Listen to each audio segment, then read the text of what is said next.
Hello students, welcome to socio easy classes. आज के lecture में हम इमाइल दरखाइम की सीरीज़ को कंटिन्यू करके इनका थर्ड टॉपिक सुसाइड का टॉपिक स्टार्ट करने वाले हैं। इससे पहले हमने social fact and division of labour की थ्योरी पढ़ ली थी। एक बार इस लेक्चर को ज़रूर देख लेना। देखो, इमाइल दरखाइम ने सुसाइड की थ्योरी जो है वो ले सुसाइड 1897 नाम के वर्क में डिस्कस किया है। ठीक है, तो इस वर्क को भी हमेशा याद रखना। इस सुसाइड के थ्योरी को समझने से पहले एक जनरल से डिस्कशन करते हैं। देखो, क्या होता था आपकी ना, पहले ट्रेडिशनल सोसाइटी या जो एंशियंट सोसाइटी होती थी, तो जनरली हम यहाँ पे यूरोपियन सोसाइटी के कॉन्टेक्स्ट में बात कर रहे हैं, क्योंकि जितने भी थिंकर्स हैं, दरखाइम है, कार्ल मार्क्स है, इन सब ने यूरोपियन सोसाइटी के ही कॉन्टेक्स्ट में लिखा है। ठीक है, तो ये जो थिंकर्स हैं, ये ट्रेडिशनल एंशियंट यूरोपियन सोसाइटी की बात करते हुए कहते हैं कि जो ये ट्रेडिशनल या एंशियंट सोसाइटी थी ना, यहाँ पे क्या था, कलेक्टिविटी थी। क्या था? कलेक्टिविटी थी। कलेक्टिविटी का क्या मतलब है कि अगर सोसाइटी में 100 मेंबर्स हैं तो 99 मेंबर्स का जो थॉट प्रोसेस है, या जो उनकी वैल्यूज़ है, या जो आपस में वो नॉर्म्स शेयर कर रहे हैं, ठीक है, वो कैसे हैं? जनरली सेम है, सिमिलर है, या फिर कलेक्टिव है।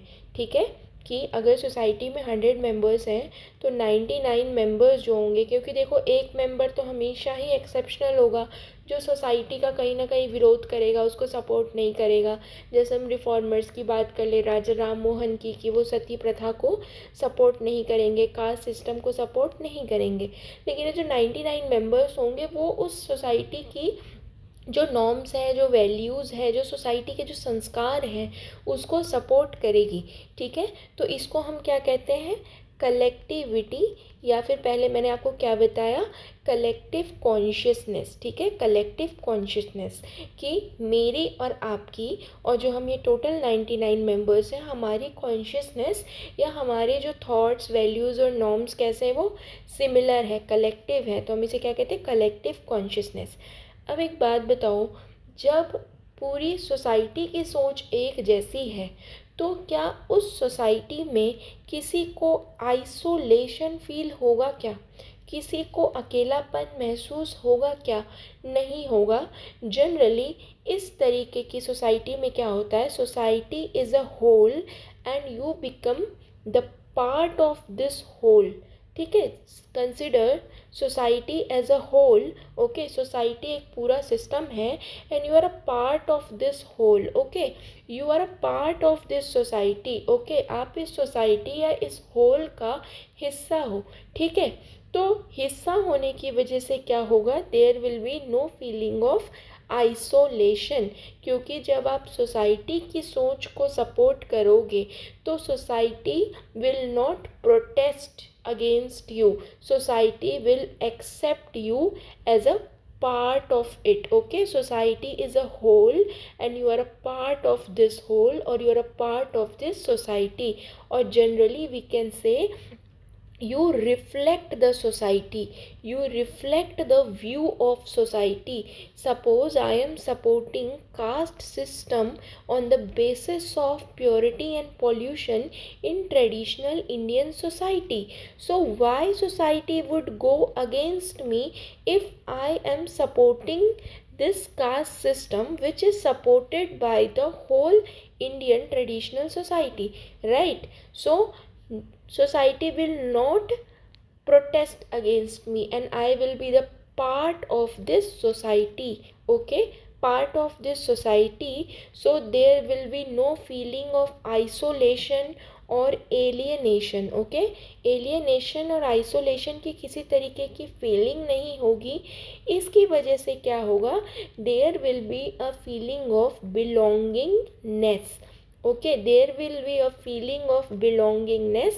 Okay, I am an individual, I am a member of this society and I belong to this society because me and society, we are sharing the same values, we are sharing the same norms. So there will be no contradiction between me as a member and society as a whole, society as a system. So there will be a feeling of belongingness between me and society. So there will be no isolation and there will be no alienation, and ultimately I will be a part of society. So in this situation, when you are a part of society, you will not be left alone.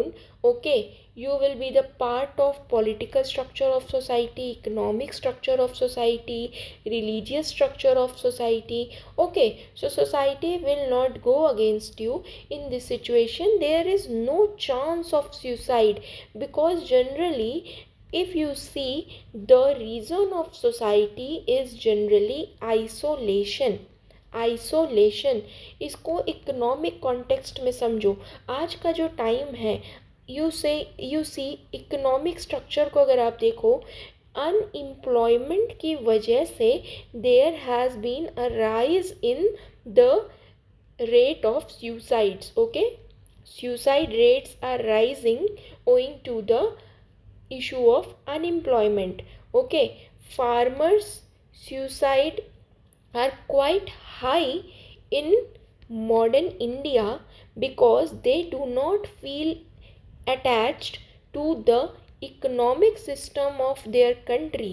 Okay, they do not feel attached to the economic system of their country। Okay, their issues are politically not represented, okay, on such level that they feel integrated to the society। Okay, so here they are isolated and in this case they commit suicide। Okay, तो generally मैं आपसे क्या कहना चाह रही हूँ इतनी देर से, कि ट्रेडिशनल सोसाइटी में क्या था, कलेक्टिविटी थी या कलेक्टिव कॉन्शियसनेस था, because you and the society both were sharing the same feeling, so there were no contradiction.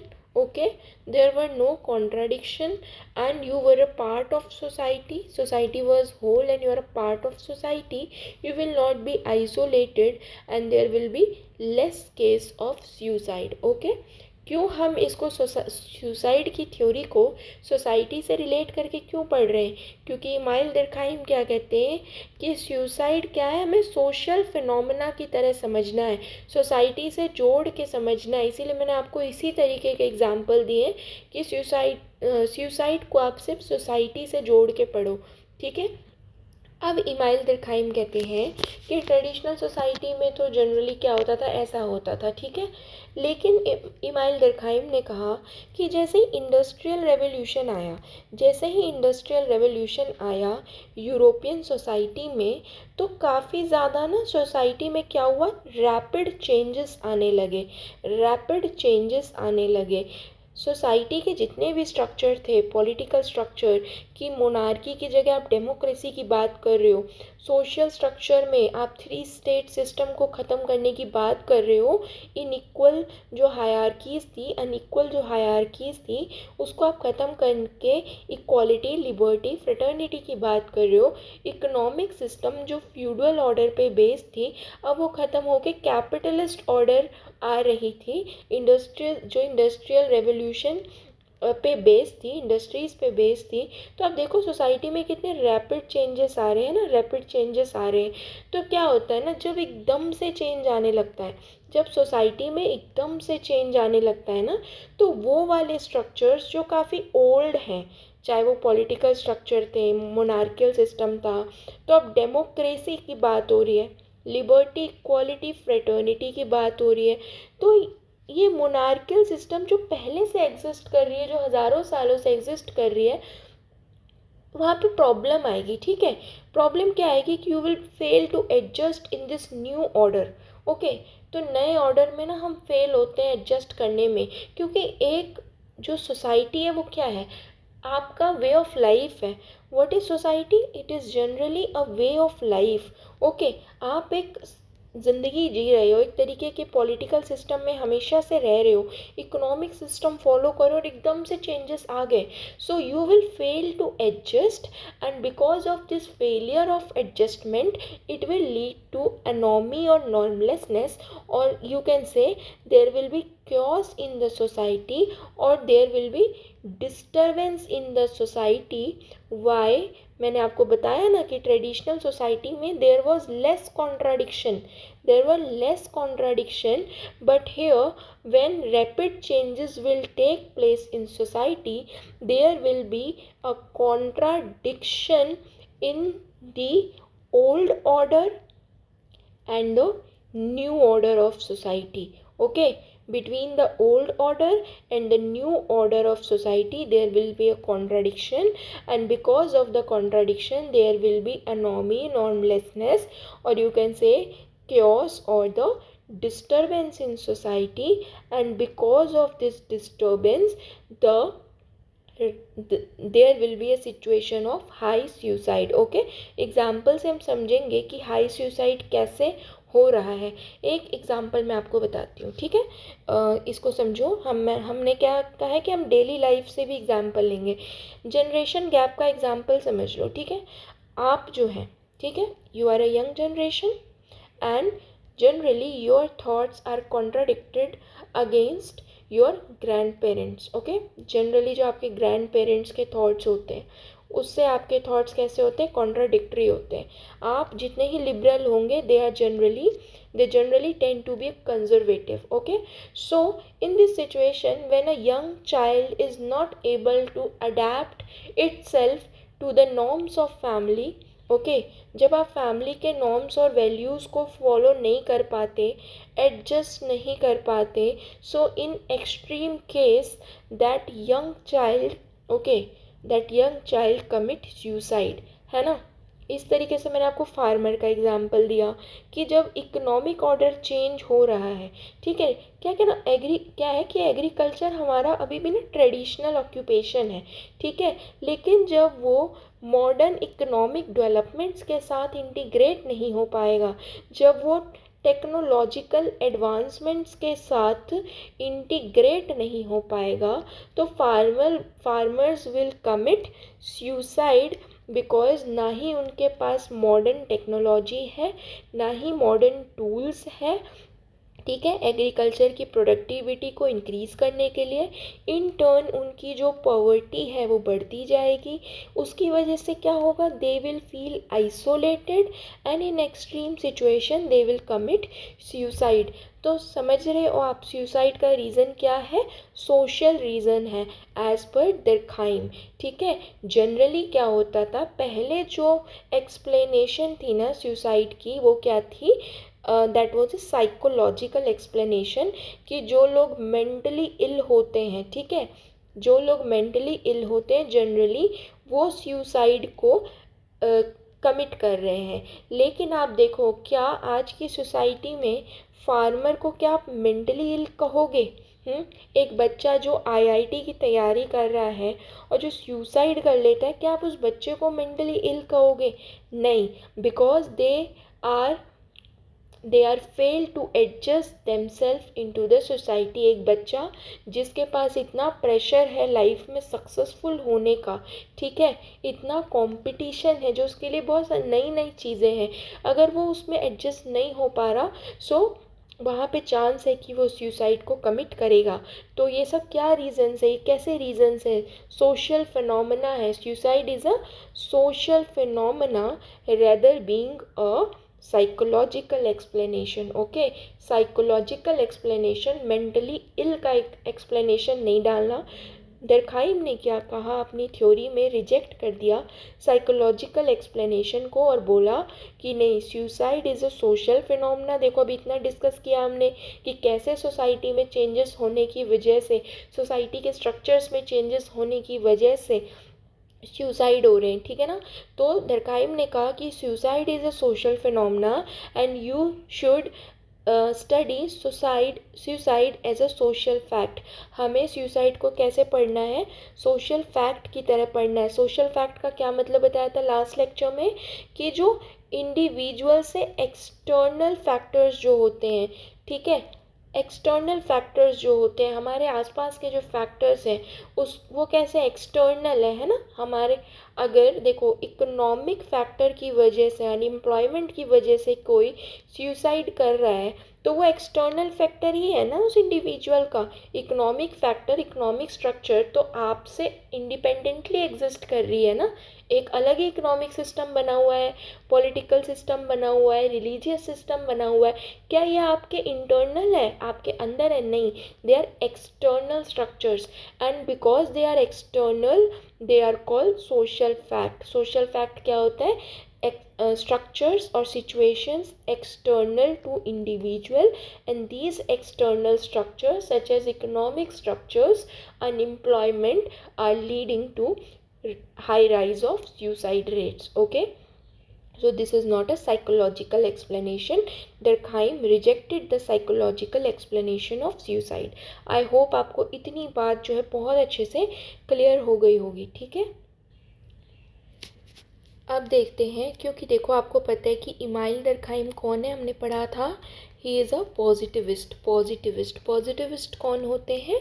जो अपनी थ्योरी को साइंटिफिक मेथड से प्रूव करते हैं, ऐसे ही बैठे बैठे फिलोसफिकल एक्सप्लेनेशन नहीं देते हैं, ठीक है, कि बैठे बैठे थ्योरी बना दी, ऐसा नहीं है। पॉजिटिविस्ट कौन होते हैं? जो साइंस का यूज़ करते हैं अपनी थ्योरी को प्रूव करने के लिए, ठीक है। ओके, तो हमें सुसाइड की थ्योरी को कैसे पढ़ना है? इमाइल डर्कहाइम ने क्या कहा कि सुसाइड को कैसे पढ़ेंगे?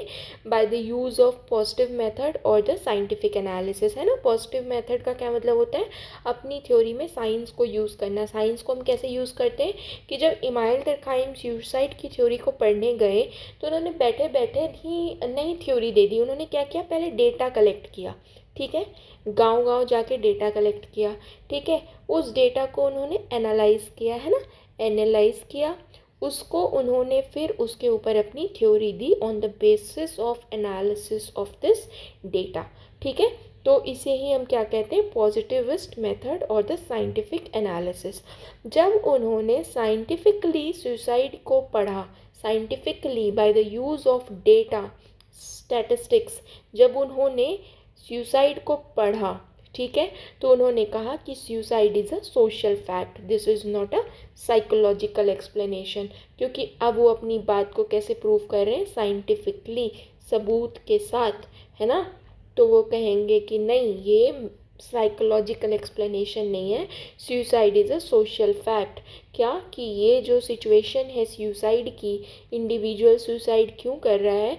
क्योंकि वो उसकी साइकोलॉजिकल कंडीशन की वजह से नहीं, उसकी एक्सटर्नल सिचुएशंस की वजह से। जैसे कि एग्जाम्पल में मैंने आपको बताया कि अगर आप अनएम्प्लॉयमेंट की वजह से सुसाइड कर रहे हो, सो दिस अनएम्प्लॉयमेंट और this economic situation is a social fact because this situation is external to you, not a psychological thing. Okay, समझ रहे हो ना सोशल फैक्ट का मतलब क्या होता है?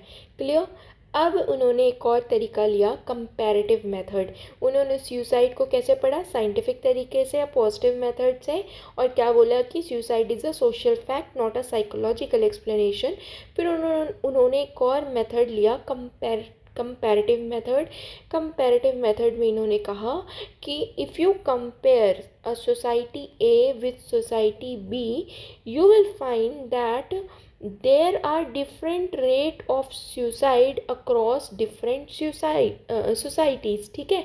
अगर मैं ए बी और सी सोसाइटी की बात करूं कि एक इंडियन सोसाइटी है, एक आपका यूरोपियन सोसाइटी है, एक हमारा अमेरिकन सोसाइटी है, तो उन्होंने कहा कि जब मैंने इन तीनों सोसाइटी को एक तो ये जो वर्ड है ना सुसाइड और सोसाइटी, ये बार बार ऐसे हो जा रहे हैं, थोड़ा सा देखना आप, ठीक है। क्या बता रही थी मैं? डर्कहाइम ने कहा कि जो हमारा ये 3 सोसाइटीज़ है, एक इंडियन सोसाइटी, एक यूरोपियन सोसाइटी, एक यूएस सोसाइटी, जब मैंने इन तीनों सोसाइटी को कंपेयर किया, मतलब जब डर्कहाइम ने इन सोसाइटीज़ को कंपेयर किया, उन्होंने कहा कि यहाँ पे सुसाइड रेट जो है डिफरेंट है हर सोसाइटी में, हर सोसाइटी में डिफरेंट है सुसाइड के रेट्स, ठीक है। और ये डिफरेंस किस वजह से है? रिलीजियस फैक्टर्स की वजह से, रूरल अर्बन फैक्टर्स की वजह से और मैरिटल फैक्टर्स की वजह से। डर्कहाइम ने देखा कि आप किसी भी सोसाइटी को उठा लो, ठीक है, किसी भी सोसाइटी को उठा लो, अगर आप रिलीजियस फैक्टर की बात करोगे, रिलीजियस फैक्टर की बात करोगे तो डर्कहाइम ने, जैसे कि यूरोपियन सोसाइटी भी अपनी थ्योरी दी है तो हम उसी की बात करते हैं। यूरोपियन सोसाइटी में अगर मैं रिलीजियस फैक्टर की बात करूँगी तो मैं देखूँगी कि क्या है, ओल्ड ऑर्डर क्या था सोसाइटी का? कैथोलिक, ओके, कैथोलिक क्रिश्चियंस, ठीक है। न्यू ऑर्डर क्या आ रहा है सोसाइटी में? नए चेंजेस क्या आ रहे कि अब ना प्रोटेस्टेंट सेक्ट आ जाएगा, है ना, प्रोटेस्टेंट क्या आ जाएगा? प्रोटेस्टेंट सेक्ट और द प्रोटेस्टेंट एथिक्स, ठीक है। तो ये जो प्रोटेस्टेंट सेक्ट या प्रोटेस्टेंट एथिक्स है ना, this is a new order in the society, ठीक है। अब ये जो प्रोटेस्टेंट सेक्ट या जो ये नया एक रिलीजियस सेक्ट निकल के आया है क्रिश्चियनिटी से, वो किसके अगेंस्ट आया है? कैथोलिक सेक्ट के अगेंस्ट आया है, ठीक है। और ये कैथोलिक सेक्ट क्या है? Old order of the society. तो ये जो ओल्ड ऑर्डर है और ये जो न्यू ऑर्डर है ना, इनके बीच में क्या होगा? कन्फ्लिक्ट होगा, कन्फ्लिक्ट होगा। और जनरली जो ये न्यू ऑर्डर के मेंबर्स हैं, जो प्रोटेस्टेंट एथिक्स या प्रोटेस्टेंट सेक्ट के जो मेंबर्स हैं, they will fail to adjust in the society, क्योंकि प्रोटेस्टेंट एथिक्स या प्रोटेस्टेंट सेक्ट जो है क्रिश्चियनिटी का, ये बोलेगा कि हम जो क्रिश्चियनिटी के कंजर्वेटिव एलिमेंट्स हैं उसको सपोर्ट नहीं करेंगे, हम फ्री इंक्वायरी की बात करेंगे, हम साइंटिफिक या रैशनैलिटी पर्सपेक्टिव्स की बात करेंगे, रैशनल पर्सपेक्टिव की बात करेंगे। डू यू थिंक कि कैथोलिक सेक्ट जो है, क्या वो प्रोटेस्टेंट एथिक्स के इस थॉट प्रोसेस को सपोर्ट करेगा? नहीं।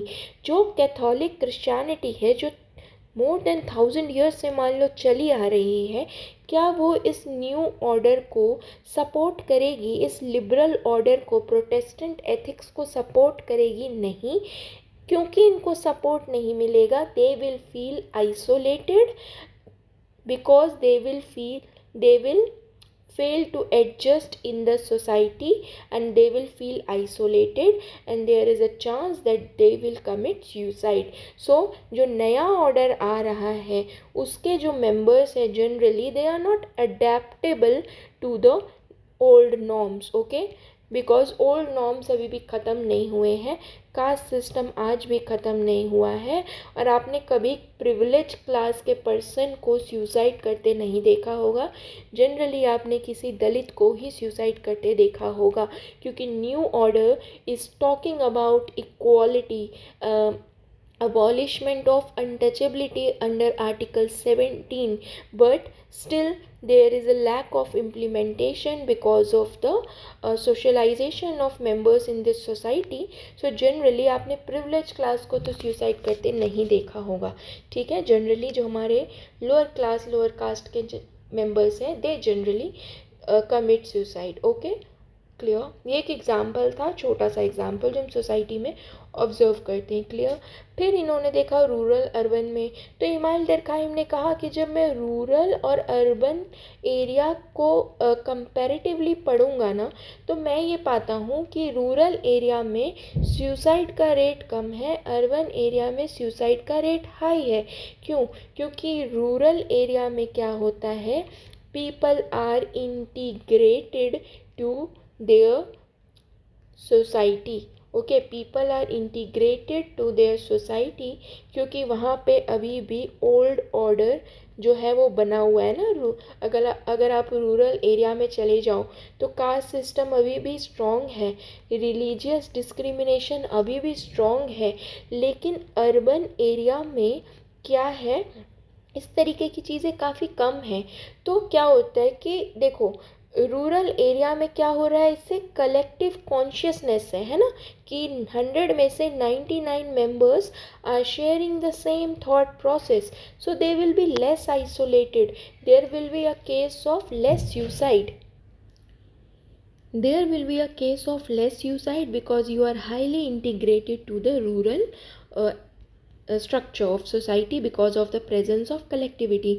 लेकिन अगर अर्बन एरिया में चले जाओ, अर्बन एरिया में क्या होता है, शहरों में क्या होता है, आप अपने आस पड़ोस वालों का नाम तक नहीं जानते, आपकी मुसीबत में कोई आता भी नहीं है, कोई नहीं जानता एक दूसरे को। The relation is very formal, okay, the relation is very formal. लेकिन अगर आप गांव में देख लो, अगर किसी कोई परेशानी होती है तो सब लोग उठ के आ जाते हैं। तो ऐसी सिचुएशन में क्या होगा, कलेक्टिविटी रहेगी। बट अर्बन एरिया में क्या है, वर्क लाइफ है, काफ़ी स्ट्रेसफुल वर्क लाइफ है, ठीक है, काफ़ी स्ट्रेसफुल वर्क लाइफ है, काफ़ी ज़्यादा चैलेंजेस हैं, काफ़ी ज़्यादा कंपटीशन है, ठीक है। और जो इंडिविजुअलिटी का जो कॉन्सेप्ट है ना, वो अर्बन एरिया में काफ़ी ज़्यादा कैसा है, स्ट्रॉन्ग है। तो क्या होता है, यहाँ पे कलेक्टिव कॉन्शियसनेस डेवलप नहीं हो पाती है अर्बन एरिया में because of the segregation of members, okay, segregation among members. We are living, but we are not sharing the collective consciousness, we are segregated, and because of this segregation we feel isolated. Generally there is nobody to talk, and in this situation there is a chance of high suicide rate in the urban area because of the chaotic life, okay, in this urban setting. And now if you compare the marital factors, suppose there are there is two perspective, one is married and another is unmarried, ठीक है। एक जो individual है वो married है, ठीक है, और एक जो है वो अनमैरिड है। तो मैरिड जब होगा तो वहाँ पे दरखाइम ने कहा कि यहाँ पे सुसाइड के रेट कम होंगे और सुसाइड के रेट अनमैरिड कपल्स में ज़्यादा है, अनमैरिड इंडिविजुअल में ज़्यादा है। ऐसा क्यों है, क्योंकि मैरिड इंडिविजुअल जो है उसको एक पार्टनर मिल रहा है to share their emotional vulnerabilities, okay, to share their emotional vulnerabilities, okay. There is a partner to take care of them, there is a partner to love them, so there is a feeling of security, okay, there is a feeling of security which is a basic human need. But what happens when a person is unmarried, or so there is no partner to love, there is no partner to take care of this person, okay, there is no partner with whom he or she can share their feelings, their vulnerabilities, their emotional vulnerabilities. So in this situation there is a high chance that that an unmarried person can commit suicide. This is a perspective of email दरखाइम ने ये सब बोला है, ठीक है, clear. और अगर आप सोसाइटी में देखो, जनरली मैरिड लोग सुसाइड नहीं करते बिकॉज उनके पास क्या है, कंपेनियनशिप है, सुख में दुख में। लेकिन ये जो एक इंडिविजुअल है जो सिंगल है, जनरली ये जब आइसोलेटेड फील करेंगे they will commit suicide as per Emile Durkheim. Clear, I hope this is clear to you. देखो अभी बहुत इंपॉर्टेंट चीज़ है, दरखाइम कहते हैं कि कौन से 2 सोशल फैक्टर्स है जो सुसाइड का रीज़न बनते हैं, ठीक है। एक है सोशल इंटीग्रेशन, एक है सोशल रेगुलेशन। सोशल इंटीग्रेशन का मतलब है कि आप सोसाइटी में कितना ज़्यादा इंटीग्रेटेड हो, मतलब जो सोसाइटी इज़ अ होल, है ना, यही पढ़ा हमने, and you are a part of this whole, है ना, आप हिस्सा हो इस होल का, इस समाज का. So how much you are integrated और how much you are a part of this whole. Okay, आप इस सोसाइटी का कितना हिस्सा हो, कितने ज़्यादा आप इंटीग्रेटेड हो. एक बात बताओ, जब आप ज़्यादा इंटीग्रेटेड होंगे सोसाइटी में, जब आप सोसाइटी का बहुत अच्छा खासा पार्ट होंगे, तो क्या सोसाइटी में सुसाइड रेट हाई होगा या कम होगा? ऑब्वियसली वो कम होगा. लेकिन जब आप सोसाइटी में इंटीग्रेटेड कम होंगे, when there will be low integration in society, so you will feel neglected, you will feel isolated, and there will be high chance that you will commit suicide. okay, suicide. ठीक है, इसको example से समझते हैं integration वाले को. ठीक है, कि आप सोसाइटी का पार्ट कितना हो कितना नहीं हो. इस सोशल इंटीग्रेशन के टू टाइप्स की सुसाइड है. ठीक है, एक है ईगोइस्टिक सुसाइड, एक है एल्ट्रिस्टिक सुसाइड. ईगोइस्टिक सुसाइड में क्या होता है, this is because of less integration. Ego का क्या मतलब है यहाँ पे? सेल्फ. ओके, सेल्फ, आप खुद.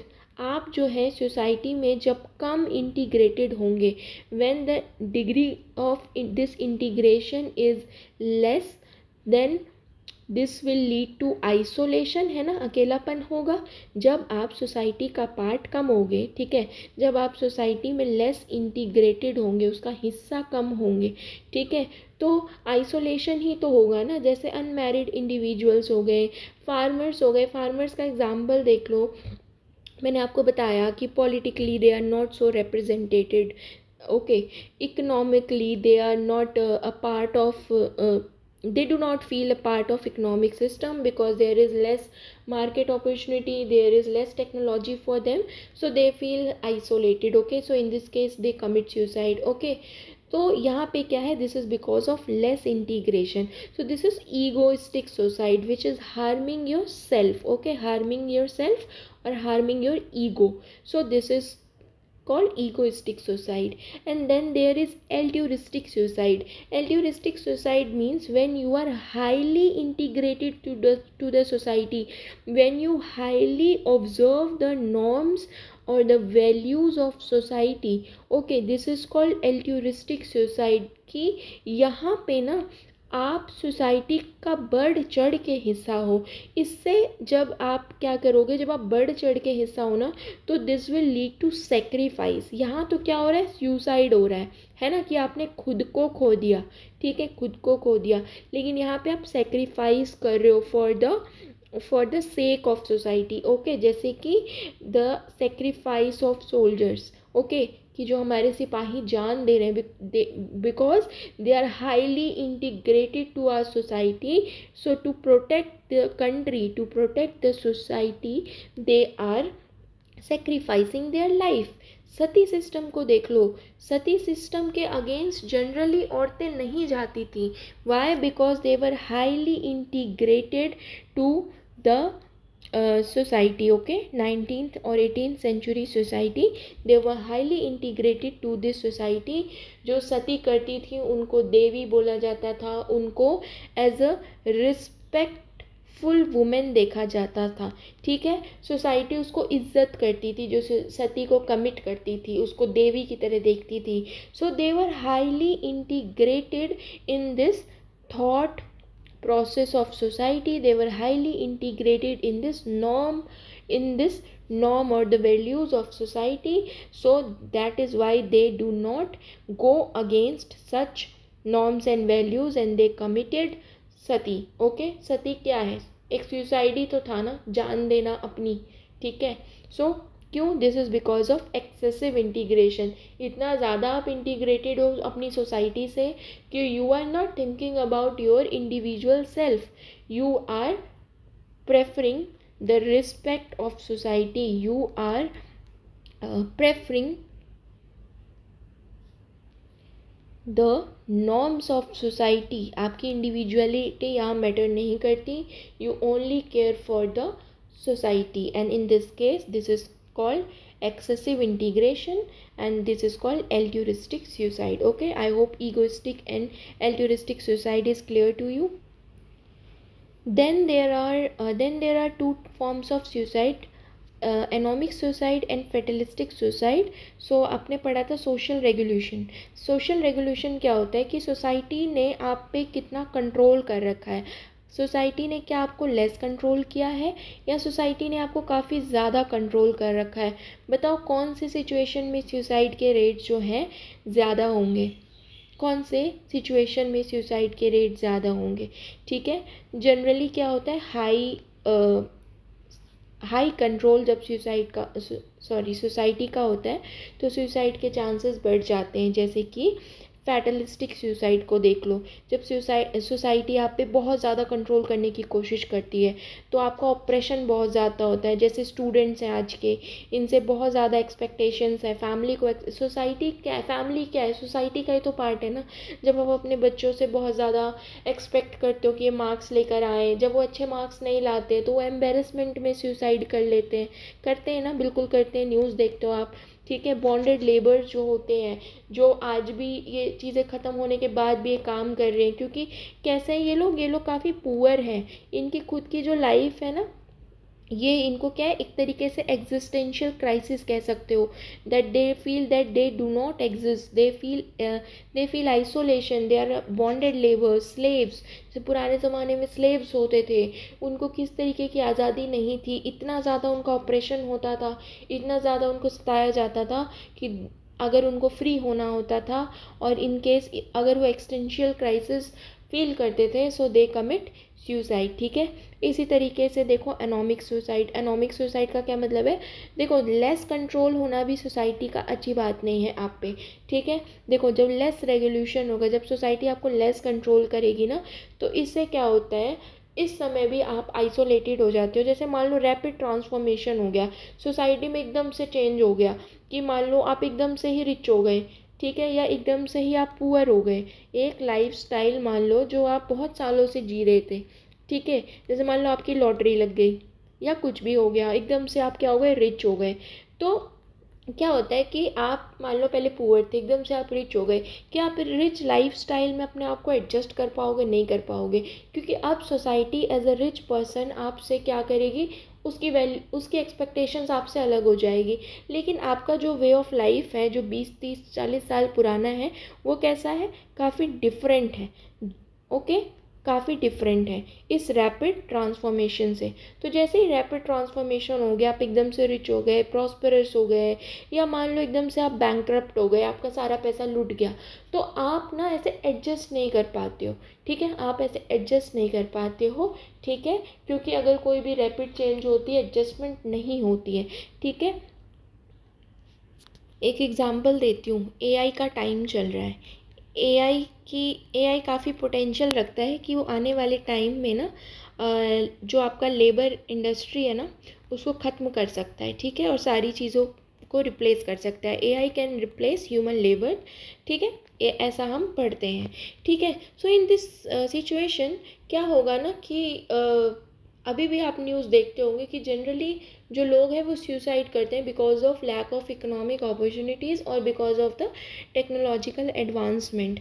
सो why, because this is a rapid transformation in society, कि एआई जो है एकदम से सोसाइटी में it is becoming integral part of the society, integral part of the economic system that has the potential to replace the human labor, human work in future. So this rapid transformation could also lead to what, suicide. So this is called anomic suicide. तो देख लिया आपने 4 types of suicide होते हैं। एक तो integration पे, ठीक है, आप कितना पार्ट हो सोसाइटी का, कितना नहीं हो। So there are 2 types of suicide based on integration, egoistic suicide and altruistic suicide.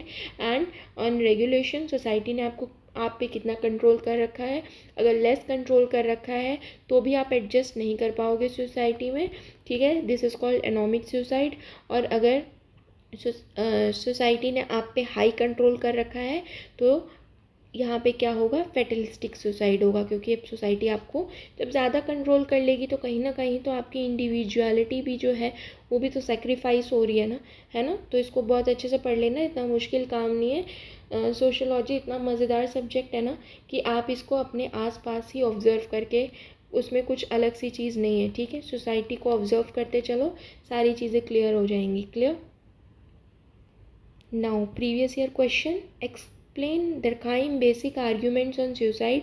Can you analyze high suicide rate of contemporary Indian society with Durkheim theory? ठीक है, तो इसमें क्या करना है आपको, देखो बेसिक आर्ग्यूमेंट्स क्या दिए हैं दरखाइम ने सुसाइड के ऊपर, कि this is not a psychological phenomena, it is a social fact, it is a social phenomena. फिर उन्होंने बताया कि सोसाइटी में जब रैपिड ट्रांसफॉर्मेशन आता है, so there is a contradiction between old and the new order, and because of this contradiction there is isolation, और you can use the term anomie और normlessness in society, so this leads to suicide. Okay, example दे देना जो भी उन्होंने compare किया है, religious, marital, rural, urban factor.